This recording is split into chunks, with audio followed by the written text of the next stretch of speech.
So I actually saw you guys on LinkedIn at first. So I started following you there. And I've been trying to pass my CRC unsuccessfully, unfortunately. You took the exam already? Twice. Okay. Getting closer each time. Third time's a charm. I'm hoping really hard. But I have no coding background.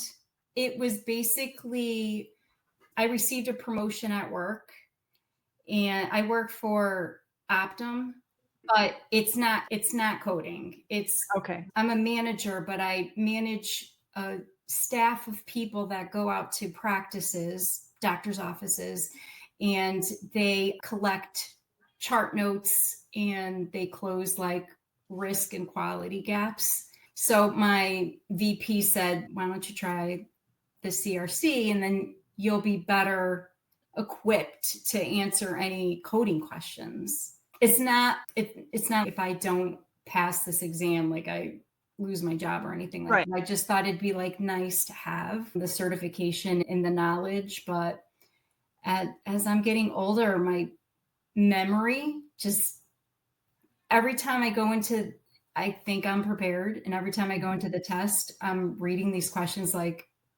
did I learn anything? I just get stumped. I have a few things to share related to that.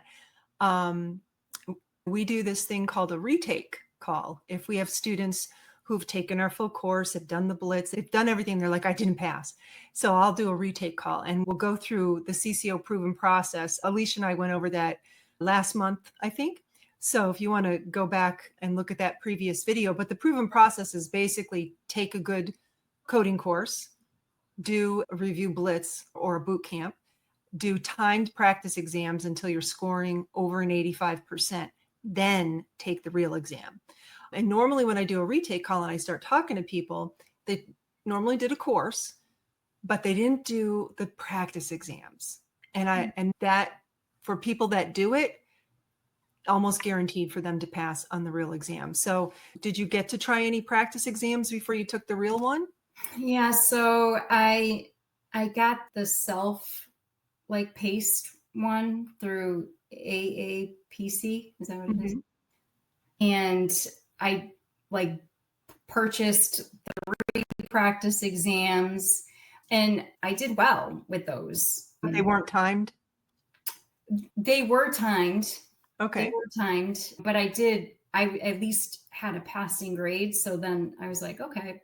So yeah, so I just feel I spent $2,000 and I just have nothing to show for it. And I'm willing to, like you said, do a boot camp or whatever. I know it won't get reimbursed from my work, but I'm willing to spend the money to do other. I took a CRC review. I can't think of her, right? Her first name is Danielle. I can't. That's okay. You don't have to say names. Yeah. That's all right. And so I did that and I paid out of pocket. I paid extra for a study guide. And I really want to pass before the end of this year because I'm still using my 2024 book.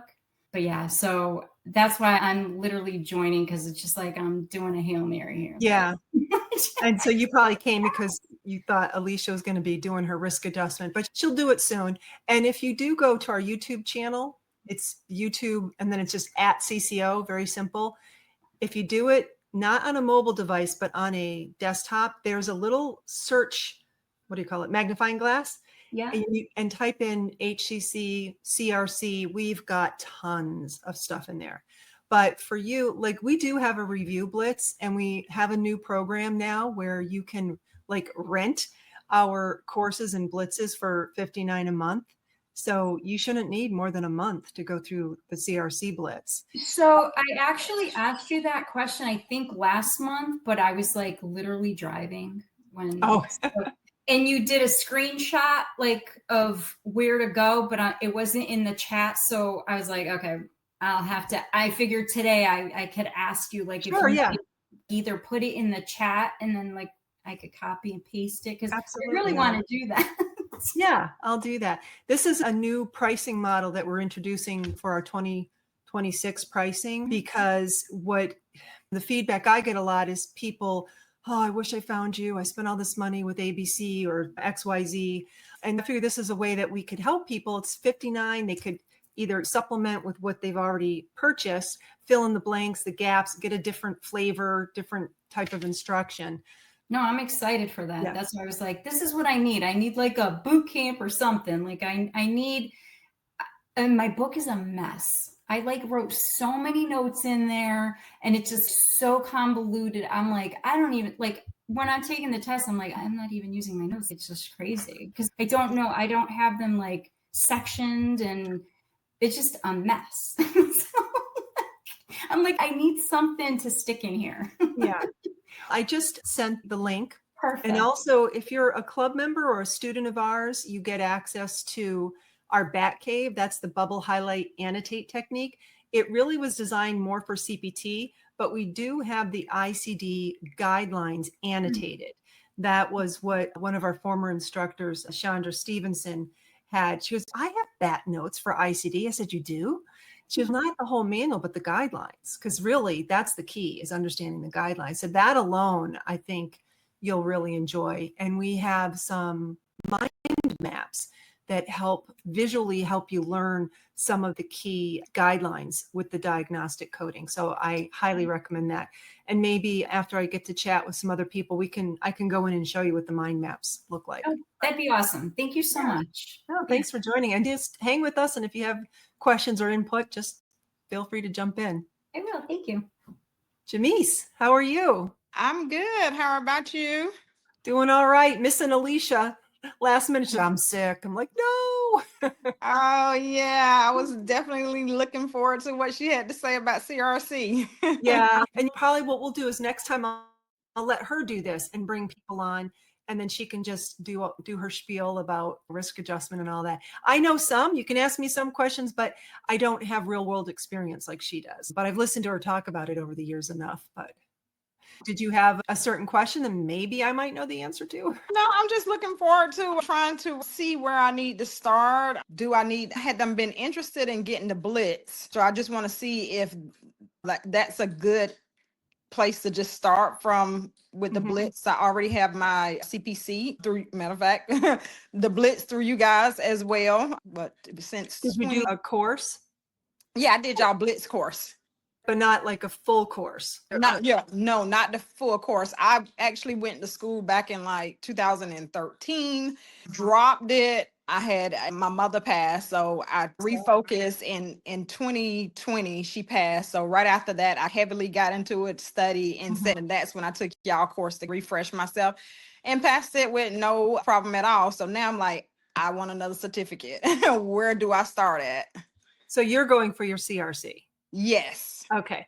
The best thing when you get to do the Blitz, you do the time practice exams, you'll know by the score if you need to go back and do a full course. Because some people are on the fence. They're like, I got my CPC. I already learned ICD.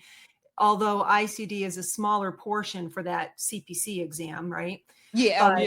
But the time practice exams will tell you. I can't speak for AAPC's exams or other people's, but I know ours. And we've been told many times that our exams are harder than the real exams. So if you're passing ours in a timed fashion, I can't stress that enough. You have to time yourself so you feel the pressure of what it's like on the real exam. Because you're not doing homework. You're not just answering it to see if you can get it. You're now wanting to, it's like a typing test, right? Yeah. You could be super slow and get every letter. Yeah. But that's not going to be a very It's the time. Yeah. typist. So it's a balance between speed and accuracy. So by doing a timed practice exam, and you get to practice the timing strategies, like in part of the BHAT Cave, we have bonus videos on how to do process of elimination, PO key for multiple choice exams. The psychology of taking the exams is understanding they're not really trying to trick you. Correct. They are trying to give you challenging wrong answers. And is this all ICD-10 when it comes to CRC? No, the code set is ICD-10, but there's issues around what is HCC, how does it work? Because in traditional outpatient coding, what drives reimbursement is procedure coding, CPT coding. That's what I focus on now at my job. Yeah. for inpatient coding and now risk adjustment coding for the outpatient world, what Mhm. drives the reimbursement is the diagnoses. Okay, yeah. So that's what makes it very different. And it's very different for the outpatient world, but they're realizing that it actually is a cost savings. So a lot of insurance companies are liking that model. So if you have parents who are on Medicare, they have a choice, traditional Mhm. Medicare or Advantage. Mhm. Advantage is what they will use the risk adjustment models for. So you, as a risk adjustment coder, are looking at the diagnoses for either a 6-month period or a whole year. Okay. But you're not just doing one encounter, which is what we typically learn as we're doing medical coding. So you're looking at everything, and you're Mhm. especially looking for those chronic diseases because that gets the physician more money. But yeah, do those time practice exams. And if you're passing, great. You don't need the full course. But if you find that you're struggling with it, then consider maybe doing a full course.